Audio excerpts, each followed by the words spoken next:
Please subscribe our channel and also press the bell icon for more updates. नमस्कार students, आपका हमारे YouTube channel RK. Classes Kainchiya में स्वागत है। आज हम इस वीडियो में हमारा पर्यावरण कक्षा 7 का अध्याय 3 हमारी बदलती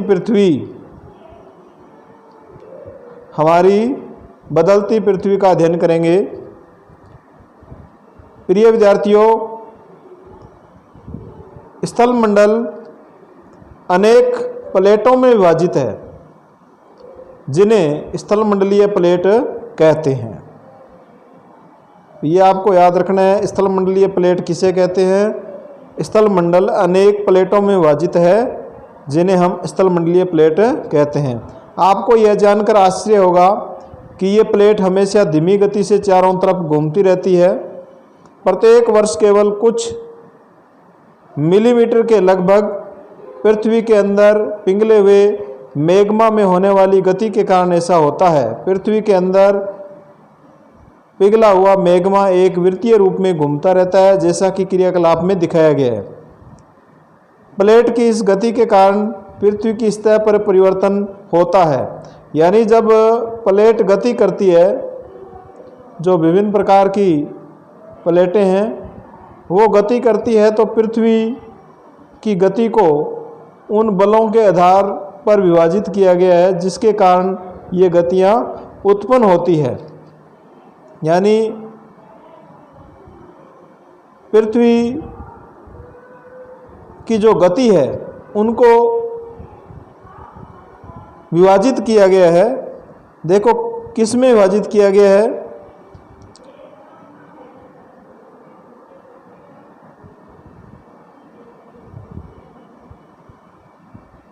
जो बल पृथ्वी के आंतरिक भाग में घटित होता है उन्हें अंतर्जनित या एंडोजेनिक फोर्स कहते हैं। दो भागों में बांटा गया इसको। अंतर्जनित बल यानी एंडोजेनिक फोर्स और बहिर्जनिक यानी एक्सोजेनिक फोर्स। जो बल पृथ्वी के आंतरिक भाग में घटित होते हैं उन्हें हम क्या कहते हैं, अंतर्जनित बल कहते हैं। और जो बल पृथ्वी के बाहरी सतह पर उत्पन्न होते हैं उन्हें बहिर्जनिक बल या एक्सोजेनिक फोर्स कहते हैं। अंतर्जनित बल कभी आकस्मिक गति उत्पन्न करते हैं तो कभी धीमी गति। भूकंप एवं ज्वालामुखी जैसी आकस्मिक गति के कारण पृथ्वी की सतह पर अत्यधिक हानि होती है। यानी भूकंप और ज्वालामुखी जो आती है उसके आने का जो कारण है वो है अंतर्जनित बल। क्या है? अंतर्जनित बल। इस चित्र में देखो पृथ्वी की गतियों को बताया गया है। दो प्रकार की गतियां हैं, अंतर्जनित बल और बहिर्जनित बल। जैसे अंतर्जनित में आकस्मिक बल हो गया, पट विरूपण बल हो गया।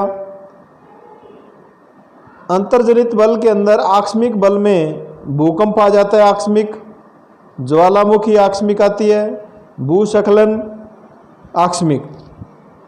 और पटल विरूपण बल के अंतर्गत पर्वत निर्माणकारी बल। यानी दो प्लेटें आपस में टकराती है तो टकराने से किसका निर्माण होता है? पर्वत का निर्माण होता है। बहिर्जनित बल अपर्दन और निक्षेपण। अपर्दन का मतलब कटाव होना, जैसे नदी या बहता जल, पवन के द्वारा मिट्टी का कटाव, बालू का कटाव होता है। समुद्री तरंग और हिमनद यानी बर्फ की नदियों के द्वारा कटाव। स्थल मंडलीय प्लेट। भूप्रपट्टी में अनेक बड़ी और कुछ छोटी कठोर असमान आकार की प्लेटें होती है, जिन पर महाद्वीप एवं महासागर सतह टिकी रहती है।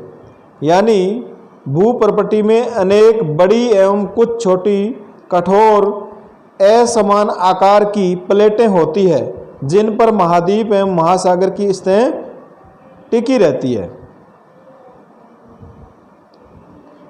ज्वालामुखी भूपर्पटी पर खुला एक ऐसा छिद्र होता है जिससे पिघले हुए पदार्थ अचानक निकलते हैं। देखो ज्वालामुखी को समझो, ये मैग्मा कोष्ठ है, यहाँ पर मैग्मा इसमें भरा हुआ है द्रवित, और जब यहाँ से इधर दबाव बढ़ जाता है तो ये मैग्मा विस्फोट के साथ बाहर निकलता है, जिससे यहाँ देखो एक क्रेटर का अर्थ होता है छिद्र, यहाँ एक छिद्र बन जाता है इसमें। इस छिद्र से ये गैस और राख बाहर निकलते हैं। ये कुछ लावा है वो साइड से भी बाहर निकलता है, इसका निकास होता है। तो इस प्रकार ये ज्वालामुखी का एक उदाहरण है, चित्र है। यानी यहाँ पृथ्वी के अंदर ये मैग्मा भरा होता है और ये ताप दाब के कारण विस्फोट के साथ तेजी से क्रेटर के माध्यम से ऊपर निकलता है और ऊपर जाकर के ये ठोस बन जाता है। इस प्रकार स्थलमंडलीय प्लेटों के गति करने पर पृथ्वी की सतह पर कंपन होता है। जब स्थलमंडलीय प्लेटें पृथ्वी की सतह पर गति करती है तो कंपन होता है पृथ्वी पर। यह कंपन पृथ्वी के चारों ओर गति कर सकता है। इस कंपन को क्या कहते हैं? भूकंप कहते हैं। अब भूकंप किसे कहते हैं? स्थलमंडलीय प्लेटों के गति करने पर पृथ्वी की सतह पर कंपन होता है। यह कंपन पृथ्वी के चारों ओर गति कर सकता है। इस कंपन को क्या कहते हैं? भूकंप कहते हैं। भूपर्पटी के नीचे वह स्थान जहां कंपन आरंभ होता है उद्गम केंद्र कहलाता है। यानी जहां से कंपन की शुरुआत होती है भूपर्पटी से नीचे, उसको क्या कहते हैं? भूकंप का उद्गम क्षेत्र कहते हैं। यानी जहां से भूकंप उत्पन्न होता है। उद्गम केंद्र के भूसतह पर उसके निकटतम स्थान को अधिकेंद्र कहते हैं। अधिकेंद्र से कंपन बाहर की ओर तरंगों के रूप में गमन करती है। अधिकेंद्र निकटतम भाग में सर्वाधिक हानि होती है। अधिकेंद्र से दूरी बढ़ने पर भूकंप की तीव्रता धीरे धीरे कम होती जाती है। यानी जैसे जैसे अधिकेंद्र से दूरी ज़्यादा होगी तो भूकंप है वो कम होगा, और अधिकेंद्र के आसपास है वो भूकंप का झटका अधिक लगेगा। इसमें देखो, चित्र को ध्यान से देखो। उद्गम केंद्र, मान लो ये पृथ्वी है, भूकंप की उत्पत्ति देखो कैसे होती है। ये भूकंप का उद्गम केंद्र है। यानी यहाँ से भूकंप प्लेटों की गति के कारण यहाँ भूकंप का उत्पन्न होता है। भूकंप यहाँ से, यानी उद्गम केंद्र का मतलब वह स्थान जहाँ भूकंप उत्पन्न होता है वह भूकंपी ऊर्जा का उद्गम केंद्र कहलाता है। ये तो हो गया उद्गम केंद्र। और इसके तुरंत ऊपरी सतह पर ये जो जगह है ये क्या है? अधिकेंद्र। क्या ये? अधिकेंद्र कहलाता है। ये अधिकेंद्र है देखो। अब अधिकेंद्र के आसपास यहाँ भूकंप के जो झटके हैं वो तेज होंगे और इससे दूर जाएंगे, जैसे जैसे इधर जाएंगे तो भूकंप के जो झटके हैं या भूकंप की जो हानियाँ हैं वो कम होती जाएगी।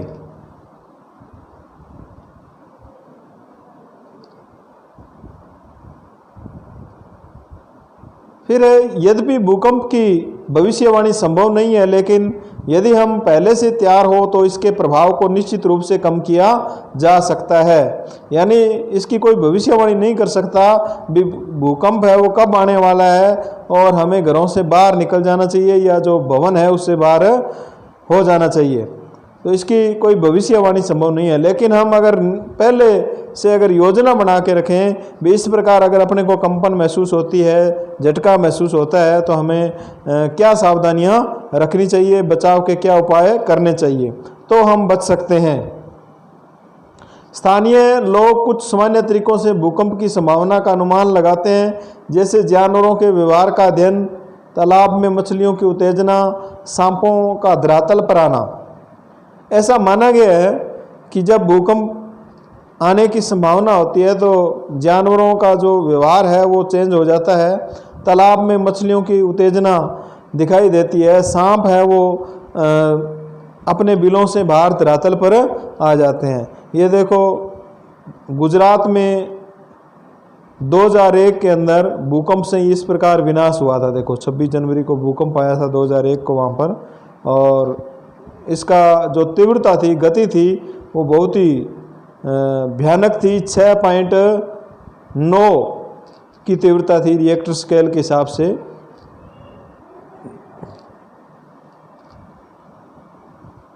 क्या आप जानते हैं भूकंप का मापन एक यंत्र से किया जाता है जिसे भूकंप लेखी कहते हैं। यानी भूकंप मापने का जो यंत्र है उसको क्या कहते हैं? भूकंप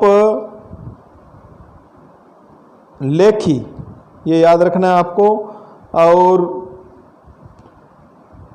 भूकंप की तीव्रता रिएक्टर स्केल पर मापी जाती है, जिस भूकंप की तीव्रता 2 अथवा उससे कम हो तो उसका प्रभाव नहीं के बराबर होता है। अगर तीव्रता 2 रिएक्टर स्केल है तो उसकी तीव्रता कम होगी। अगर भूकंप की तीव्रता 5 होती है तो वस्तुओं के गिरने से क्षति पहुंच सकती है, और यदि 6 से ज़्यादा है तो वो ज़्यादा हानिकारक हो सकता है। भूकंप के बचाव की तैयारी। भूकंप से कैसे बचा जा सकता है? भूकंप के दौरान कहाँ आश्रय लें? सुरक्षित स्थान जैसे रसोई के काउंटर या मेज के नीचे, दीवार के अंदरूनी कोने में। अगर भूकंप का आपको झटका महसूस होता है तो आप रसोई का जो काउंटर होता है उसके नीचे या मेज के नीचे आपको घुस जाना चाहिए, चले जाना चाहिए। इनसे दूर रहें। क्या क्या सावधानी रखें? आग वाले स्थान से दूर हो जाना चाहिए आपको। चिमनी के आसपास, टूट सकने वाली खिड़कियां, दर्पण एवं तस्वीर फ्रेम से दूर रहना चाहिए। पहले से तैयार रहें। अपने दोस्तों एवं पारिवारिक सदस्यों के बीच जागरूकता फैलाएं और आपदा का सामना विश्वास से करें। यानी पहले से तैयारी बना के रखनी चाहिए। मुख्य स्थलाकृतियाँ। अपक्षय एवं अपर्दन नामक 2 प्रक्रमों द्वारा दृश्य भूमि लगातार विघटित होती रहती है। पृथ्वी की सतह पर शैलों के टूटने से अपक्षय की क्रिया होती है। भूदृश्य पर जल, पवन व हिम जैसे विभिन्न झटकों के द्वारा होने वाले क्षय को अपर्दन कहते हैं। अपर्दन किसे कहते हैं? भूदृश्य पर जल, पवन व हिम जैसे विभिन्न घटकों के द्वारा होने वाले क्षय को अपर्दन कहते हैं। यानी भूमि पर जो चीज़ें हमें दिखाई देती है वो अगर टूट करके, चाहे वो किससे टूटे, चाहे वो जल से टूटे, चाहे हवा से या बर्फ के द्वारा अगर उनका क्षय होता है घटकों का, तो वो क्या कहलाता है? अपर्दन कहलाता है। वायु, जल आदि अपर्दित पदार्थ को एक स्थान से दूसरे स्थान पर ले जाते हैं और फलस्वरूप एक स्थान पर निक्षेपित करते हैं। यानी वायु, जल आदि अपर्दित पदार्थ, जो टूटे हुए पदार्थ के टुकड़े हैं, उनको एक स्थान से दूसरे स्थान पर ले जाते हैं और वहाँ पर उसको क्या कर देते हैं? स्थापित कर देते हैं। उसको हम क्या कहते हैं? निक्षेपण कहते हैं। फिर है नदी के कार्य। नदी क्या कार्य करती है? देखो, नदी के जल से दृश्य भूमि का अपर्दन होता है। जब नदी किसी खड़े ढाल वाले स्थान से अत्यधिक कठोर शैल या खड़े ढाल वाली घाटी में गिरती है तो यह जलप्रपात बनाती है।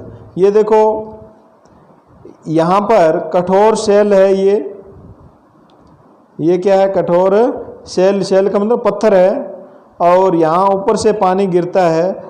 तो जो मृदु शैल होता है, मृदु शैल का मतलब मुलायम शैल, मुलायम जो पत्थर होता है उसको ये पानी काट देती है और ये क्या कर बन जाता है, झरना बन जाता है, जलप्रपात बन जाता है। तो ये नियाग्रा जलप्रपात के बारे में बताया गया है। नियाग्रा जलप्रपात के बारे में देखो, विश्व में हजारों छोटे छोटे जलप्रपात हैं, लेकिन सबसे ऊंचा जलप्रपात दक्षिणी अमेरिका के वेनेजुएला का एंजेल जलप्रपात है। ये आपको याद रखना है, बहुत ही प्रतियोगी परीक्षाओं के लिए महत्वपूर्ण क्वेश्चन बन रहे हैं यहाँ से।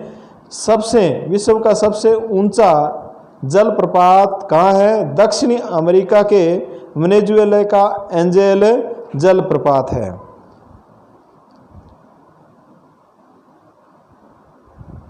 जब नदी मैदानी क्षेत्र में प्रवेश करती है तो वह मोड़दार मार्ग पर बहने लगती है।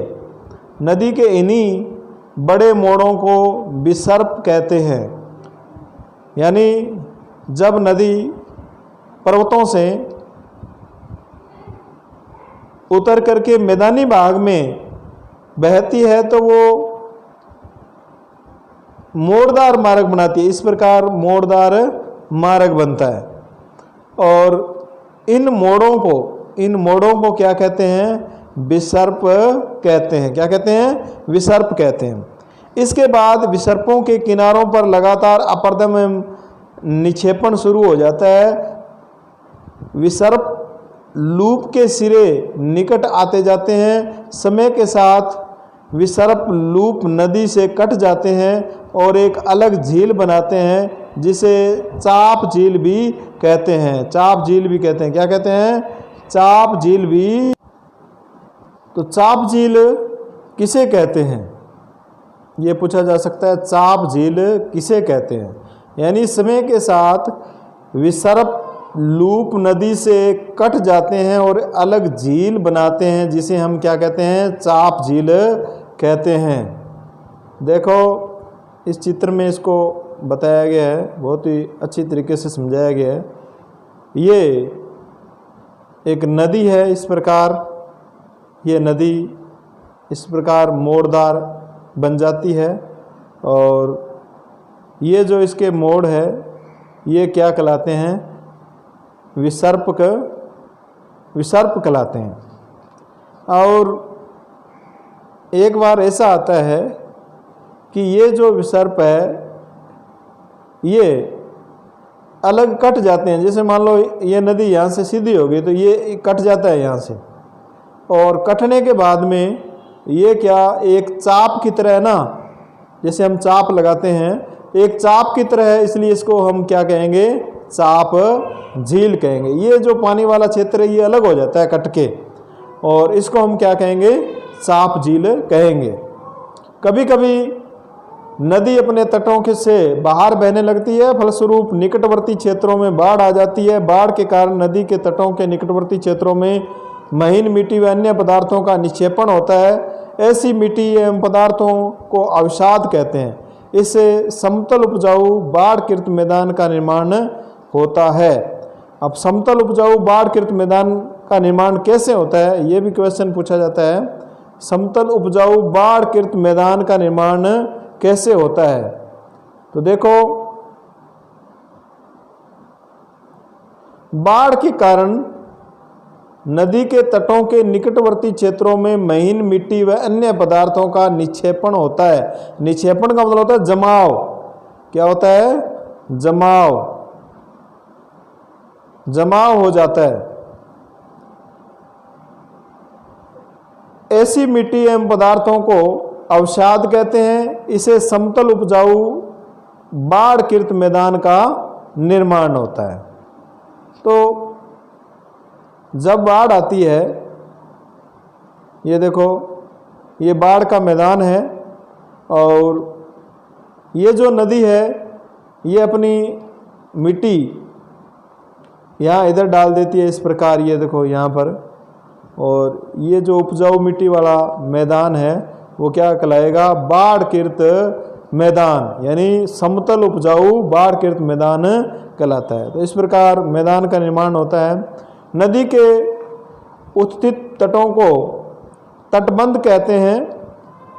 समुद्र तक पहुँचते पहुँचते नदी का प्रवाह धीमा होता जाता है और नदी अनेक धाराओं में विभाजित हो जाती है।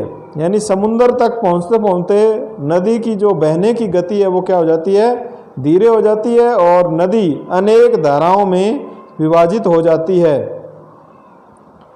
जिनको वितरिका कहा जाता है। क्या कहा जाता है, पूछ ले, वितरिका किसे कहते हैं? वितरिका किसे कहते हैं?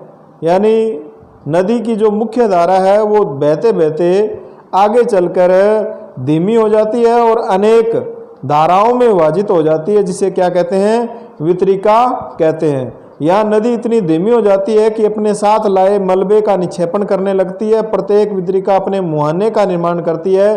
सभी मुहानों के अवसादों के संग्रह से डेल्टा का निर्माण होता है। डेल्टा का निर्माण कैसे होता है, देखो ये मुख्य नदी है, यहाँ पर इस चित्र में बताया गया है, ये मुख्य नदी है और धीमी गति के कारण आगे ये अलग अलग शाखाओं में, वितरिकाओं में विभाजित हो जाती है और अंत में क्या करती है, इसके अंदर जो मिट्टी होती है, उपजाऊ मिट्टी होती है, उनको ये यहाँ पर निक्षेपण कर देती है। मिट्टी का यहाँ पर क्या हो जाता है, जमाव हो जाता है और ये इस प्रकार क्या बनाती है, डेल्टा का निर्माण करती है। समुद्री तरंग के कार्य, समुद्री तरंग का क्या कार्य है, देखो समुद्री तरंग के अपर्दन एवं निक्षेपण तटीय स्थलाकृति बनाते हैं। समुद्री तरंगें लगातार शैलों से टकराती है, शैलों मतलब पत्थरों से टकराती रहती है, जिससे दरार विकसित होती है।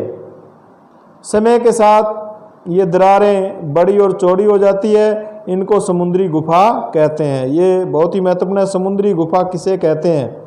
जब समुद्र की जो तरंगे हैं वो इस प्रकार जैसे यहाँ से टकरा के देखो ये यहाँ पर दरार पैदा कर दी और ये एक तरह गुफा की तरह आकृति हो गई इसकी, और इसको हम क्या कहेंगे, समुद्री गुफा कहेंगे। इन गुफाओं के बड़े होते जाने पर इनमें केवल छत ही बचती है, जिससे तटीय मेहराब बनते हैं। ये देखो ये छत बन जाती है, इस प्रकार आर पार इसके दिखाई देने लग जाता है, जिसको हम क्या कहते हैं, तटीय मेहराब कहते हैं। और कहीं कहीं ये बिल्कुल अलग अलग हो जाते हैं। ये देखो यहाँ से ये अलग अलग हो गया, इसको हम स्टैक कहेंगे।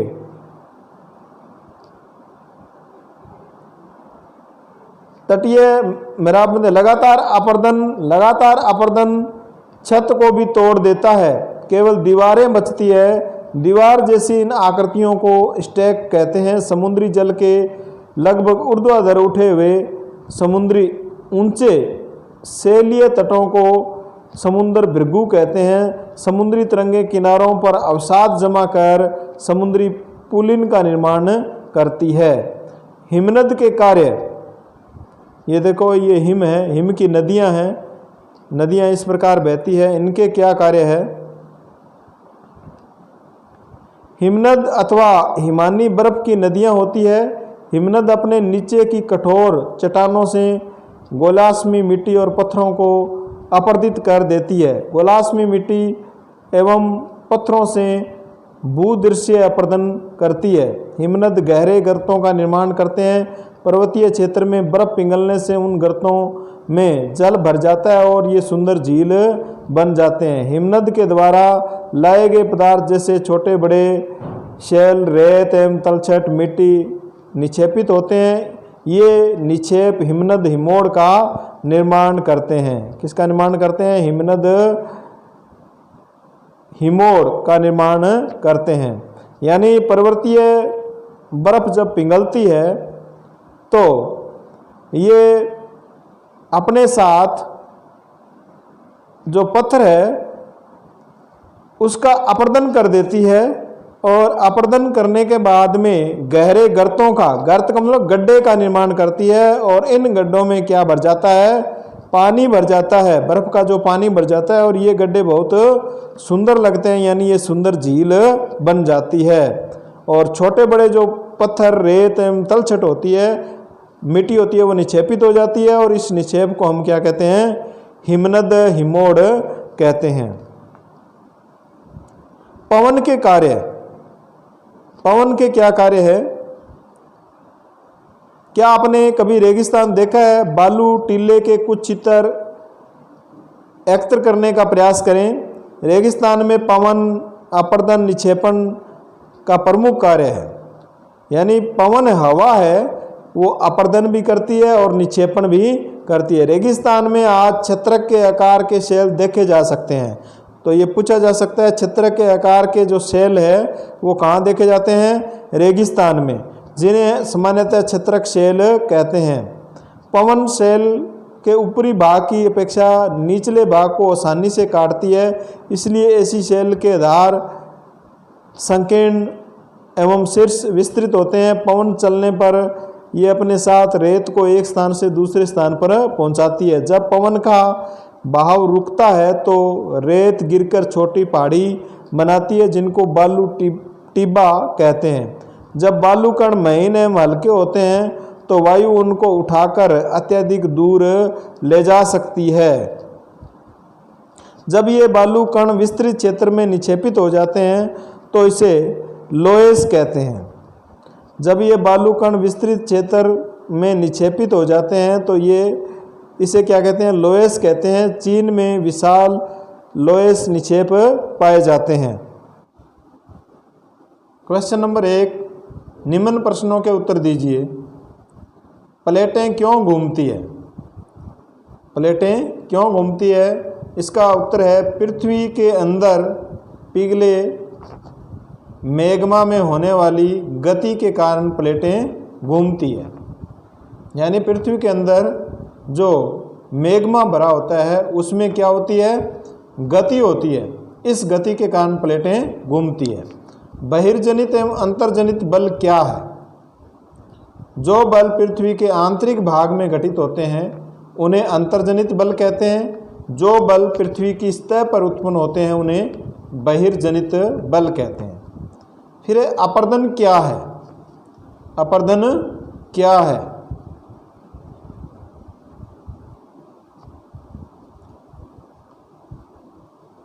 उत्तर, भूदृश्य पर जल, पवन, हिम जैसे विभिन्न घटकों द्वारा होने वाले क्षय को अपर्दन कहते हैं। यानी इस पृथ्वी पर जल के द्वारा, पवन के द्वारा और बर्फ की नदी के द्वारा जो घटकों का क्षय होता है उसे क्या कहते हैं? अपर्दन कहते हैं। बाढ़कृत मैदान का निर्माण किस प्रकार होता है?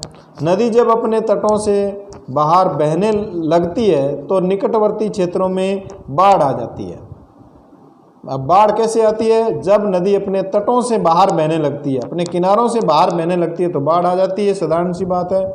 जिसके कारण नदी तटों के निकटवर्ती क्षेत्र में महीन मिट्टी व अन्य पदार्थों का निक्षेपण करती है। इससे समतल उपजाऊ बाढ़कृत मैदान का निर्माण होता है। फिर है बालू टिब्बा क्या है? पवन चलने पर अपने साथ रेत एक स्थान से दूसरे स्थान पर पहुंचाती है। जब पवन का बहाव रुकता है तो यह रेत गिरकर छोटी पहाड़ी बनती है। इसको क्या कहते हैं? बालू टिब्बा कहते हैं। समुद्री पुलिन का निर्माण कैसे होता है? समुद्री पुलिन का निर्माण कैसे होता है? समुद्री तरंगें किनारों पर अवसाद जमा कर समुद्री पुलिन का निर्माण करती है। अवसाद जमा हो जाते हैं, रेत के छोटे छोटे कण, पत्थर के छोटे छोटे कण इस प्रकार जो जमा हो जाते हैं उसको अवसाद कहते हैं। और वो जमा होकर के किसका निर्माण करती है?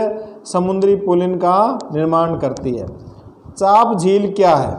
जब नदी मैदान में प्रवेश करती है तो वह मोड़दार मार्ग में बहने लगती है। समय के साथ अपर्दन व निक्षेपण की क्रिया के फलस्वरूप मोड़ नदी से कट जाते हैं, यानी विसर्प बन जाते हैं और विसर्प क्या हो जाते हैं, कट जाते हैं और एक अलग झील बनाते हैं, जिसे हम क्या कहते हैं, चाप झील कहते हैं। यानी चाप की आकृति होती है, इसलिए इसको क्या कहते हैं, चाप झील कहते हैं। सही उत्तर पर चिन्ह लगाइए। इनमें से कौन सी समुद्री तरंग की विशेषता नहीं है?